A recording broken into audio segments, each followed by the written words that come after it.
Hi everyone, welcome back to Hickory House Homestead. My name is Sarah.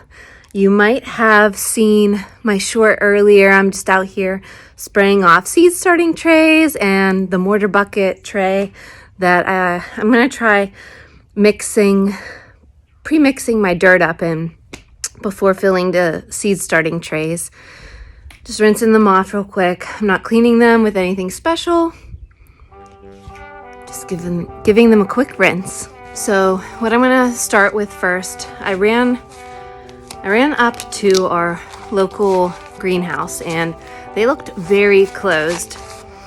If they weren't closed, I couldn't tell they were open. I would have preferred to give them the business, but I couldn't tell. So I ran over to Lowe's and picked up some organic in-ground soil.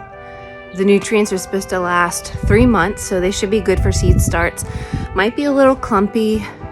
I might need to break it down a little bit, but that's okay.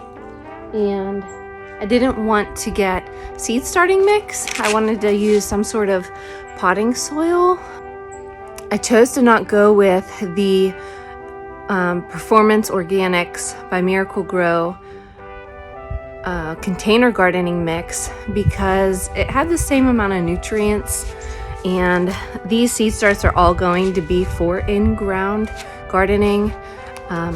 It was also $2 cheaper per bag to get the in-ground bags as opposed to the container gardening mix. So I'm going to open up each one of these bags into the mortar bucket. They are very heavy already. I had a hard time getting them into the buggy at the store and into my trunk from the buggy. So I have a feeling that the soil is pretty wet already, but in the case that it's still dry or it's unevenly wet, I'll just spray it down a little bit, get it to the consistency I want for the seed trays, and go from there.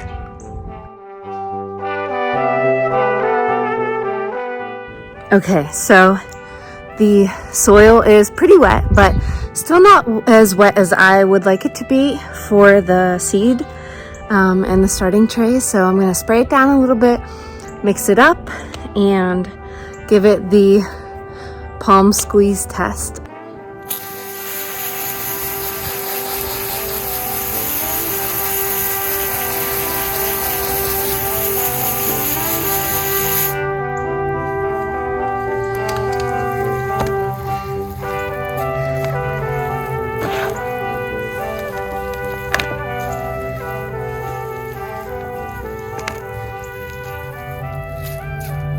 Still not really holding together, so I'm gonna mix it a little more, see if that helps a little bit.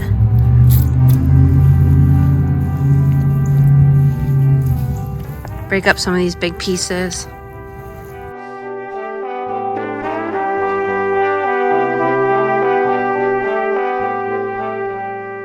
The moisture level is almost there. I'm gonna give it a little bit of a spray more, mix it up real good again, and start filling the trays. I've been looking at a lot of seed starting supplies online, and I thought I have so many flats from last year and also trays like this from when I've purchased plants last year and the year before, that I thought before I go purchase anything new, why don't I use what I have, kind of scavenge my garden shed and use these until I can use them no longer before I buy anything new. These are perfectly fine. I'm going to use these as the bottom watering tray, and then any tray that has holes in the bottom that will allow the soil and the seed starts to wick up the water from underneath. It's going to work. Even if these last me only one more season or one more year, that's money I don't have to spend on this that I can spend on something else in the garden. I think this is a 24 count tray. That'll hold a lot. And I've also got, I think, an 18 count tray over there. Singles, a quad, a 6-pack, and a tall 9-pack that will fit some seed starts real nicely. So let's get to filling these up.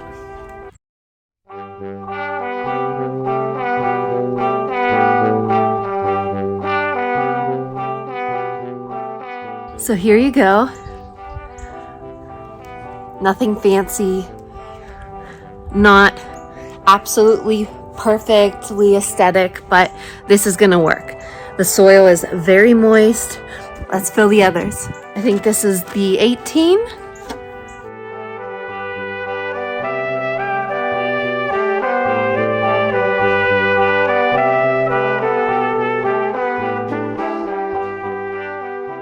Here's the 18 count tray. Again, not aesthetically perfect, but this is gonna be great. I like the fact that these are larger cells. It doesn't mean that I won't need to up pot because the plants will still run out of nutrients, but I like these a lot more than the peat seed starter, the little circular discs that swell up with water. I like this a lot more. I just think that there's going to be a lot more nutrition in this for the plants, and I think it'll make transplanting and uppotting a lot easier, honestly. The only downside with this tray specifically is that it's shallower than the other cells, so I'll have to keep that in mind. I'll have to be selective with what seeds I'm starting in this tray. I'll want to pick something that doesn't have a super long taproot, that doesn't require deeper cells. Anyway, looks pretty good. On to the next. Normally, I think people would throw these away, but I did not. I saw a use for them. These ones are nice because they are deeper. So crops that have, I think beans need deeper trays. So maybe those will be nice for beans. Anything that I plant in these now, I could up pot later, and then when it's time to seed my beans, I could put them in these trays again, or I could put whatever in these. Same with these 4-packs. They're a decent depth, a decent width, and even if they only last me one more season, it saved me money, and I don't have to wait for seed starting supplies to come in the mail. I don't have to go to the store. I can use, reuse, and then recycle them whenever they're broken.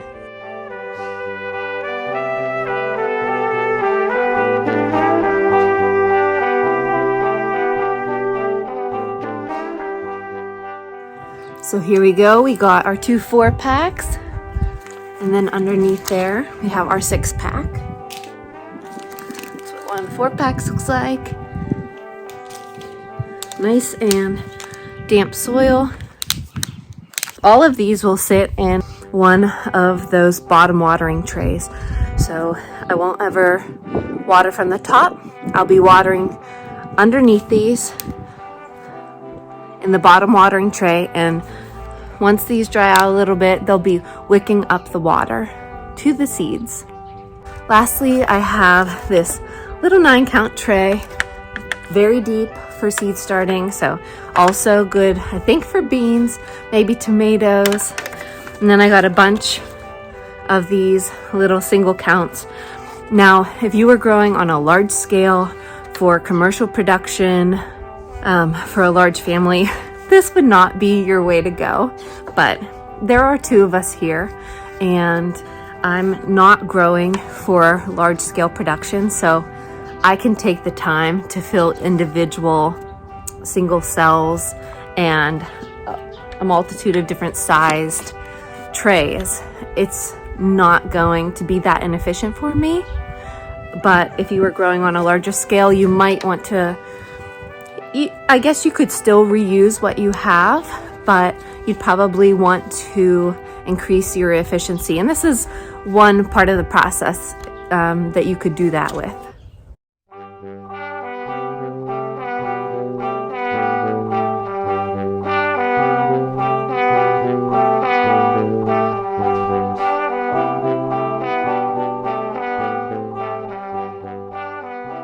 So I think we're gonna focus on peppers today. On Friday, it was Will's 35th birthday, so tonight we're going to his dad's house. He's cooking us dinner. So I only have about an hour to get some seeds started here. I do have more to start, but I can only fit in about an hour's worth. These won't take an hour to get started, but I don't want to rush the process. All of the seed varieties that we're going to sow today can be sown about 1/4 inch into the trays, into the dirt. And we have 1, 2, 3, 4, 5, 6, 7, 8. We're going to be doing the Ashe County pimento pepper, the shishito pepper, puma pepper, Tobago seasoning pepper, datil pepper, Zapoteca jalapeno pepper, cubanelle, and ají crystal. Also, last year I sowed, I think, 3 seeds per cell. And I always feel so sad having to choose the strongest one. I think last year I did 3 seeds per cell. I'm going to try 2 this year. And if I have any issues with germination, I'll just try to quickly reseed, even though the starts will be a little late. But I'm only going to do 2 seeds per cell. And if I can get through these, we might be able to start tomatoes.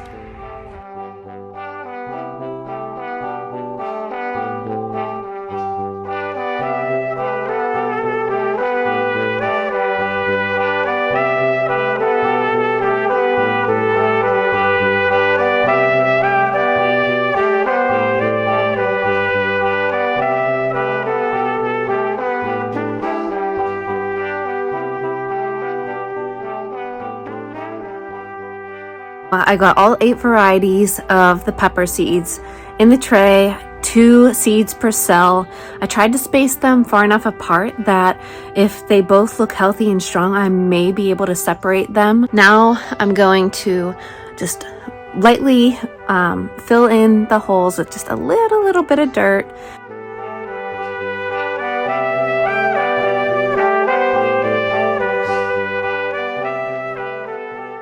Here we go. Our peppers are planted, and these will go in my basement under the long fluorescent lights I have. I have a little room in my basement you'll probably see in a short or another video in the future, with a table under a couple long fluorescent lights. It's just a small room in the basement. There is a small window in that room that allows some natural light to come in the afternoon. So between the natural light and between the 2 long fluorescent lights, it worked really well last year for seed starting. So hopefully it works just as well this year. I'll put a little bit of water in the bottom of this tray and in the bottom of this first tray, and turn on the light and let it do its thing. I forgot to mention that you'll probably notice I didn't put any sort of labels on each of the rows that I seeded. I will be doing that later. I just don't have the time to do it before we head over to Will's dad's house for dinner.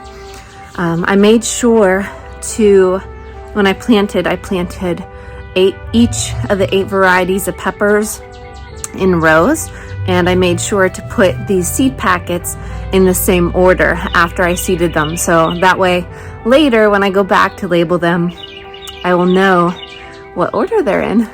This year I'll probably try popsicle sticks, even though I'm sure they'll bleed. Last year the peat seed starting discs that I used came with plastic and paper tags. The plastic ones worked great. They were a little bit short. I would have liked longer sticks. And then the paper ones obviously worked as well as you would expect, absolutely horribly.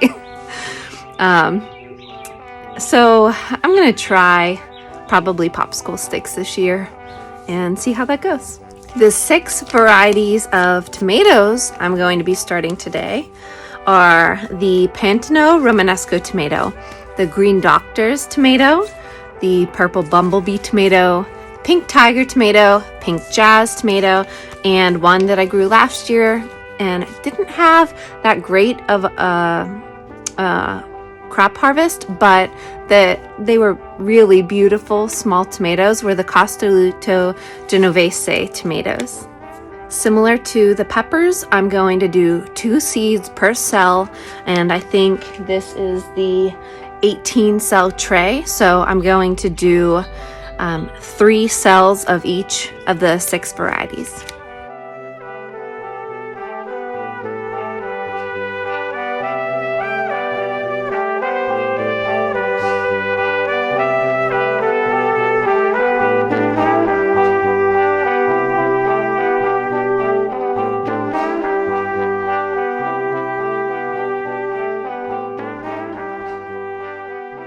Similar to the peppers, I sowed the tomatoes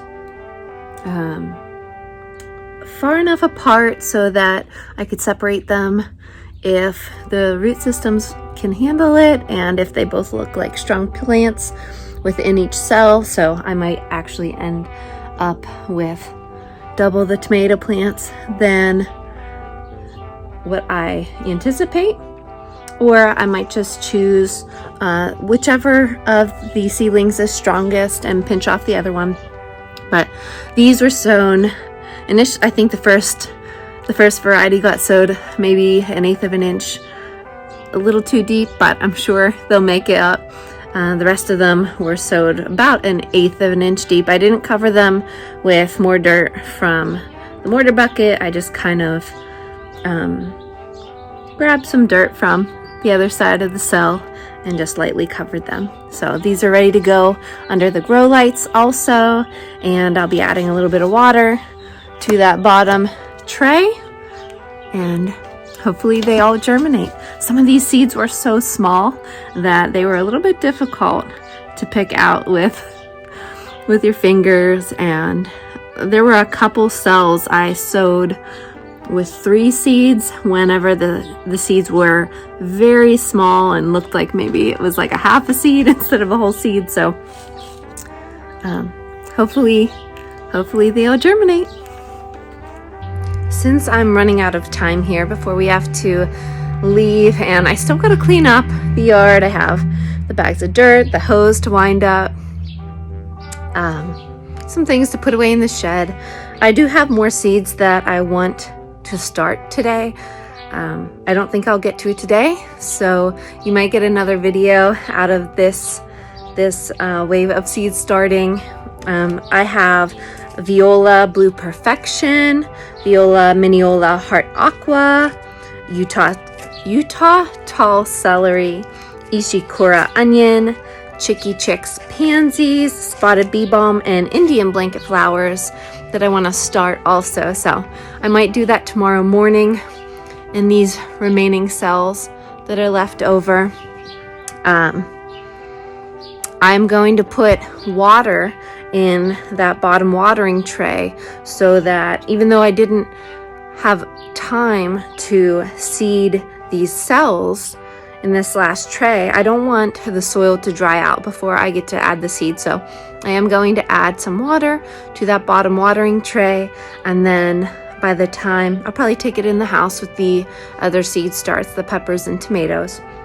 And then by the time I have a chance to start these flower seeds, the soil will still be moist and I can continue on with this wave of seed starts. Anyway, thank you for joining me. If you've grown any of these varieties, or if you have any recommendations for pepper or tomato varieties that you think I should grow, let me know in the comments. I'd also like advice on any of these varieties, growing, harvest advice, any sort of advice if you have experience growing these varieties of peppers and tomatoes that I started today. So again, thank you for joining me, and I hope you have a great weekend.